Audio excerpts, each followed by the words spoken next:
Et nous sommes prêts pour ce reportage donc sur l'évaluation des membres du gouvernement, comme annoncé tantôt, un reportage de Sekuzongo suivant. Les membres du gouvernement au rapport chez le Premier ministre Rim Talba Jean-Emmanuel Ouedraogo. C'est le ministre de la Justice, des Droits humains, chargé des relations avec les institutions garde des Sceaux, qui fait en premier le point du contrat d'objectif à lui assigné en 2024.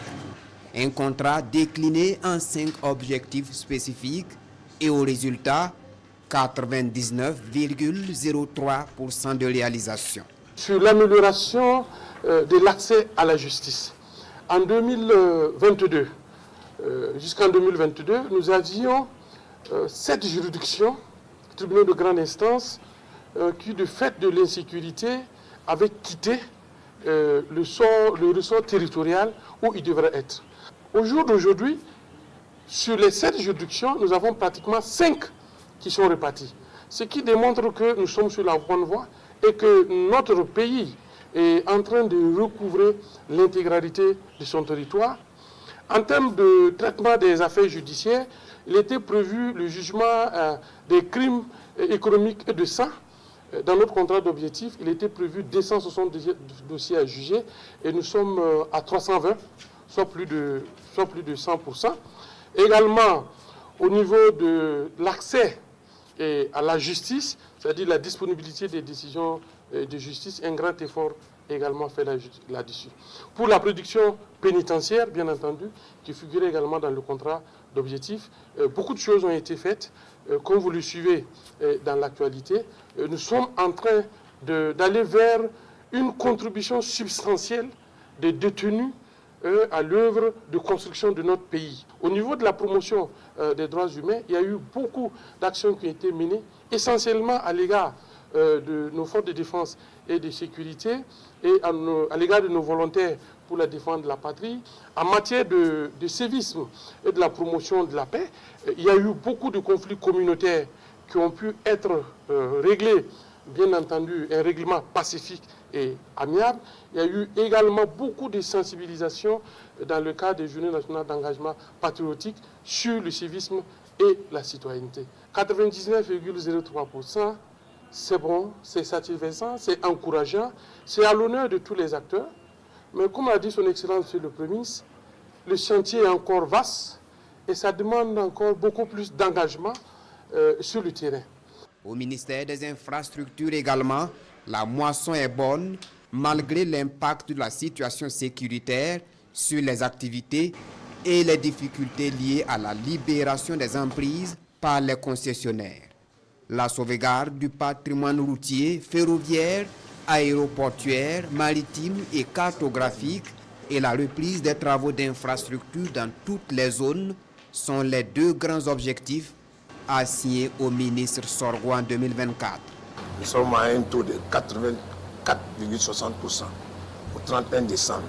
Nous avons pu entretenir 6600 environ de kilomètres de route et environ 1200 km de pistes rurales et environ 130 km de voiries entretenues. Et au niveau des voiries, la construction des voiries, nous avons pu réaliser environ 13 km de voiries urbaines à Ouagadougou et 30 km de voiries à Fadangourma.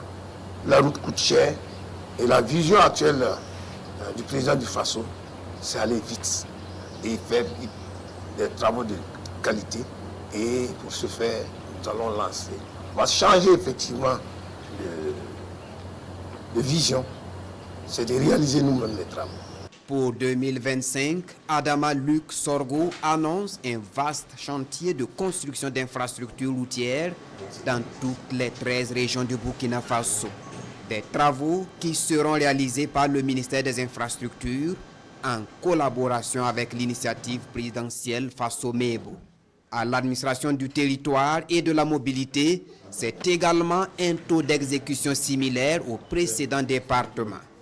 84,33% de réalisation en dépit de la réorganisation que connaît le ministère.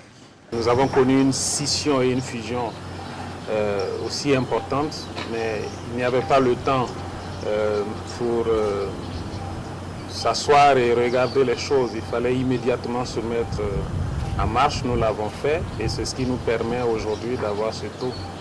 Nous avons été confrontés à un certain nombre de difficultés telles que la réorganisation des différents ministères.